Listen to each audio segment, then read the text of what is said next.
Dans Spider-Man 2, Sam Raimi revient un court instant à ses premières amours avec une scène toute droit sortie de Evil Dead. Et on voit qu'entre le petit film d'horreur fauché et l'énorme blockbuster super-héroïque, l'approche du réalisateur reste la même. Une inventivité formelle constante, avec une caméra qui démultiplie le potentiel dramatique de chaque émotion ou péripétie.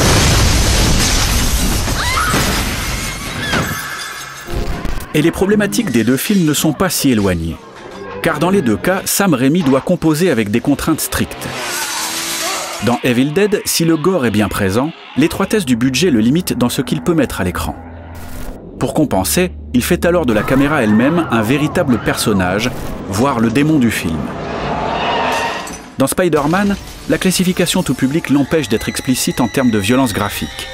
C'est donc encore par la mise en image qu'il va devoir créer l'intensité constitutive d'une scène horrifique.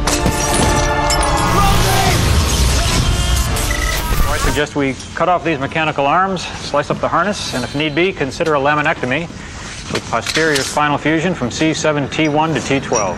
Un plan large pose la situation, un petit trait d'humour enclenche le suspense, Anybody here take shop class?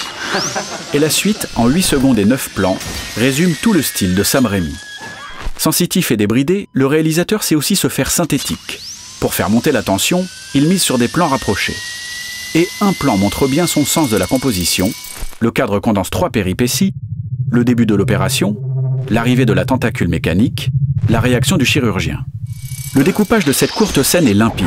Gros plan pour faire monter la tension et l'action, plan large pour en faire exploser toutes les conséquences. Un procédé efficace que Sergio Leone avait déjà poussé à son paroxysme.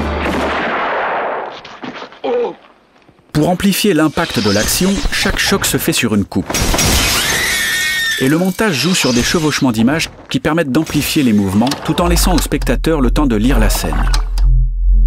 Une différence subtile mais essentielle, car sans ces redites, le montage serait bien trop rapide pour être efficace et ressenti physiquement par le spectateur.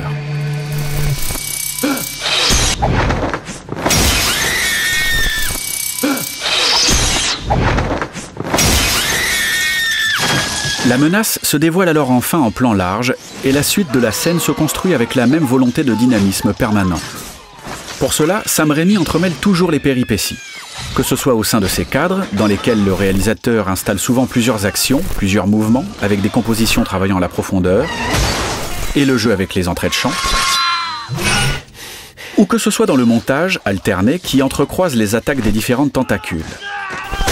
Sam Raimi et son monteur Bob Murawski donnent ainsi une vraie ampleur à la scène, une sensation de chaos. Mais une scène d'action, en plus de son efficacité directe, se doit aussi de prendre une vraie place au sein du récit. Si, au début, Sam Raimi positionne son public du côté des chirurgiens, il va ensuite peu à peu faire basculer son regard. Les tentacules mécaniques deviennent les personnages centraux de la scène, la caméra s'assujettit à leurs mouvements plutôt qu'à ceux des victimes, et, au final, adopte même directement leur point de vue, dans un plan qui cite évidemment Evil Dead. Ne pouvant user d'effets gore, c'est alors par le montage que les tentacules démembrent symboliquement le dernier médecin. Le réalisateur reconstruit ainsi par la mise en image l'intensité de la violence qu'il n'a pas le droit de mettre directement à l'écran. La présence maléfique des tentacules contamine le Docteur Octopus et la scène se conclut alors sur la naissance, dans l'action, d'un grand méchant tragique.